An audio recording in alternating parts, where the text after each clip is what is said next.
Сәлеметсіздер.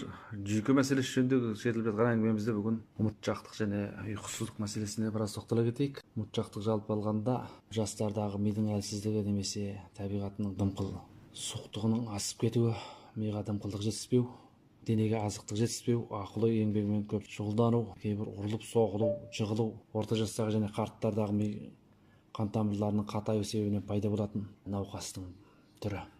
Бұл көбінде мынау айтпақшы болған сөз және істемекші болған іс-әрекетін ұмытып қалу, әрі есте сақтап қабілетін төмендеуі, есіне келтіре алмау қатарларымен бейнеленеді. Зерттелгендер бұл мәселені мына бір қанша жақтағы мәселелерге жинақтаған, бір қанша түрдегі азықтықтардың осы есте сақтауды қалпына келтіретіндігінде зерттеген. Мұнда біреусі мына жұмыртқаның сарысы, үлкен мидың құрамындағы талшыққа қажетті заттар екен. Екіншісі мына қарастықтар. Мұның құрамында мына белок, мол азықтықтар әсіресе. Осы күнде осындай азықтықтарды көптеп тұтынатын болса, есте сақтау қабілетінің төмендеуіне сақтануға болады екен. Сосын біреу сиырдың сүті.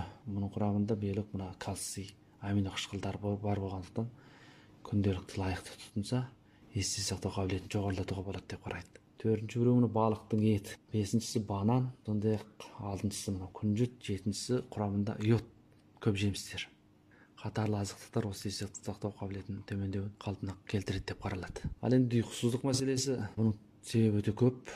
Жинақтап айтқанда бұл мидың құрғауы, жүйке әлсіздік, көңіл күйдің бұзылуы, жұмыстың ыңғайсыздығы, жүрген ортасының ойдан шықпауы, жақын туыс адамдарының ақылына сыймайтын кейбір тиімсіз болған қылықтары, сондай кейбір аурудың жанға батуы, ми тамырларының қанмен қамдалуының сондағы өзгерістердің жағдайы, тұйыл және созылмалы кейбір науқастардың әсерінен пайда болады. Таңға көз ілмей, яғни көз ілінген заман түс көріп, қанып ұйықтамайтын, бір сәтке 3 сағат ұйықтамайтын адамдарды әдетте біз ұйқы қалыпсыздық, ұйқысыздық деп қараймыз. Енді осындай ұйқысыздық адамдарды көптеген адамдар айтып жатады, ештеме ойламай қой, көңілді бол, мынау деген сөздер көп айтады, бірақ бұл жалпы алғанда ұйқысыздыққа көнес қататын нәрселер емес. Себебі оның мынау нерв қызметі бұзылып тұрған, шаршап тоқтамай тұрған жағдайда оны тыныштандырмайынша сіз оның жаңағы ойындағы нәрсесін алып кете алмайсыз. Сіз оған ұйқының дәрісін беруіңіз мүмкін, бірақ ол талдырып қана тастау, есінен жаңылту, есеңгірету. Енді қайту керек дегенде жалпы алғанда осы нервтің әлсіреуі, ұйқысыздықтың көптеген себептері бар дедік. Мәселен, бүйрек қызметінің әлсіреуі, қоректіктің жетіспеуі, нервтің шаршауы, қарсылық қуаттың төмендеуі қатарлы бірқыдыру мәселелер. Көңіл күйдің жаңағы орнықсыз болуы. Ал енді көңіл күйдің орнықсыздығын әдетте дәрімен емес, қайта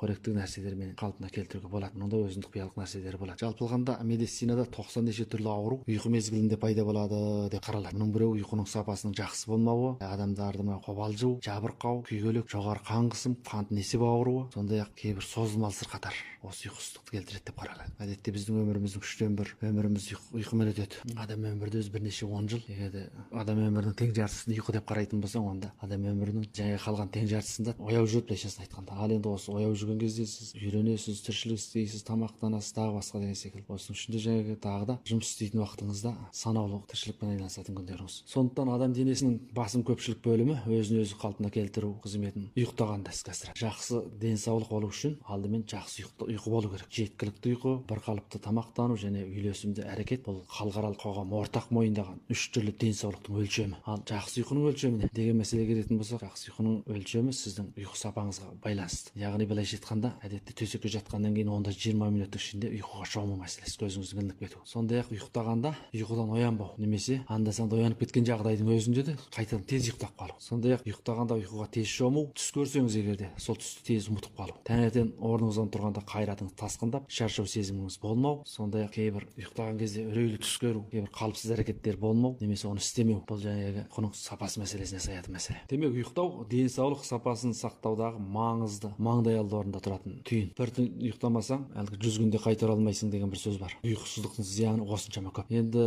ұйқысыздықты қалпына келтірудің өзіндік құпиялық нәрселері де болады. Мұның ішінде қоректік арқылы нервті қуаттандыру, нервті тыныштандыру, дене қуатты арттыру ең маңдай алды орында тұрады. Сондай-ақ жүйке ұяшықтарын уқалау арқылы ұйқыны қалпына келтіруге де болады. Жүйке ұяшықтарының ішінде мына білек бөлімінің білезік бөлімінде, білезіктің мына алақан жақ көлденең сызығы дейміз ғой. Осының ұшында бір шынаршақ жақ білезіктің бөлгіш тарамысының мына кәржілік жақ ойығына орналасқан бір орын болады. Былайша айтқанда алақанды біз жазып кішкене саусағымызды созғанда білезіктің көлденең жақ ортасындағы алақан түбінің ортасында дейінгі аралықтағы ой қаралық. Осы ұяшықты табатын болсақ, бұл осыны тауып біз түзу тұрып алақанымызды керіп ұяшықты ұстап тауып осыны уқалайтын болсақ, былайша айтқанда бұл ұйықтауға көмектеседі. Бұл әсіресе мына тежемділік нервтерді реттеу, жүрек соғуын жақсарту, көңіл күйді орнықтыруда осы нервтің орны төтенше маңызды. Сонан кейін мынау жүрек ауруы ұстау, мазасыздану, кейбір шошыну, қалшылдау, ұйқысыздық, ұмытшақтық, меңіреулік, талықсып қалу, бас айлану қатарлы жүрек аурулары қатарлы осындай ауыр сырқауларды емдеуде де осы ұяшықтың маңызы қосымша емдік рөл атқарады. Сондай-ақ мына жоғары қан қысымды емдеуде де бұл ұяшықтың орны төтенше маңызды. Кейбір адамдардың кеудесі ауыратын, алақаны қызатын, іші қататын, тамаққа тебе тартпайтын жағдайлары болады. Осыны бәсеңдетуде де осы орынның, осы ұяшықтың орнын табу, осыны уқалату, немесе өзіңіз тауып біле алмасаңыз, уқалайтын орындарда осы ұяшықты таптырып алып бір рет уқалатып көріп, содан кейін барып сол әдіс бойынша өзімізді өзіміз емдейтін болсақ та бұл ұйқыға ерекше пайдасы тиеді. Демек бұл әдетте бұл ұяшықтың атын тәңір ұяшығы деп атаған. Былайша айтқанда бұл адамның затына сай келетін, жан дүниесін басқаратын ұяшық. Сондықтан бұл ұяшық әдетте жүрек қысуды жақсарту, жүрек шаншуын жақсарту, нерв әлсіреу, ес ауысу қатарлы ауруларды емдеуде өте көрнекті орын. Бұл әдетте ішкі ұяшық деп аталады. Бұл мына жүрек ұяшығы лайық. Былайша айтқанда бұл жүрек ауруларын емдеуге де қолданылатын ұяшық. Сондай-ақ мұнан басқа да бірнеше үлкен омыртқа аралықтарындағы ұяшықтар болады. Бұны енді жалпы осы ұяшықты зерттеп жүрген мамандар көбірек біледі. Осы жүйке ұяшығы әдетте ұйқысыздықты емдеуде, түнде жақсы ұйықтай алмайтын, оңай ұйықтай алмайтын адамдар жөнінен айтқанда жүйке ұяшығын тауып осыны ұйқалау, өкпені жақсарту, көкбауыр асқазанды жақсарту, қалпына келтіру, көңіл күйді орнықтыруда өте маңызды, өте құпия нәрсе. Былайшасын айтқанда бұны енді біз көп біле бермейміз. Бұны әсіресе мына ұяшық мамандары өте жасырын ұстап келген ұяшықтардың біреу. Әдетте бұл ұяшықпенен мына алжудың алдын алуға, ақыл ес, мына кейбір меңіреулік науқастарды емдеуде, сондай-ақ ас қорытуды жақсарту, жүрек қан тамырларының жағдайын жақсартуда бұны өзінің бір басып қоя беріп қалау әдісі бар. Оны әдетте 36 рет істетеді алма-кезек. Былайша айтқанда бұл жаңағы ұяшықты басып арқылы тітіркендіріп емдеудегі бір түрдегі өнімді әдіс. Осыны енді ұйқысы жақсы емес адамдар мына ұйқылау орындарына барып сол ұяшықтарыңызды уқалату арқылы ұйқыңызды недәуір қалпына келтіру амалдарын істесеңіз болады, өзіңіз үйреніп алсаңыз да болады. Енді мұнан басқа мына миды қуаттандыру, ұйқысыздықты жақсарту, дененің қарсылық қуатын арттыру, бүйректің әлсіреуін болғызбау, денелік қарсылық әлсіздік, мына ұйқысыздық, қаназдық, қан қысымының жоғары болуы, кейбір қантты несеп, өт қызметінің бұзылуы қатарлы себептерден де көптеген ұйқысыздық жайттар келіп шығады. Мұны әдетте қоректік әдіспенен толықтағанда оның сенімділігі өте жоғары болады. Енді осы жөнінде мен көптеген сырқаттарды, ұйқысы қашып кеткен науқастарды қалпына келтіргендігімді осы тораптарда жариялап жолдап келе жатырмын. Енді оны жақсы көріп жүрсіздер ме, әйтеуір жолдай салған жолдама деп шекелеріңізбен қарап отырсыздар ма, оны мен білмеймін. Бірақ жалпы көрген адамдар, естіген білген адамдарға пайдасы тиетін деп ойлаймын.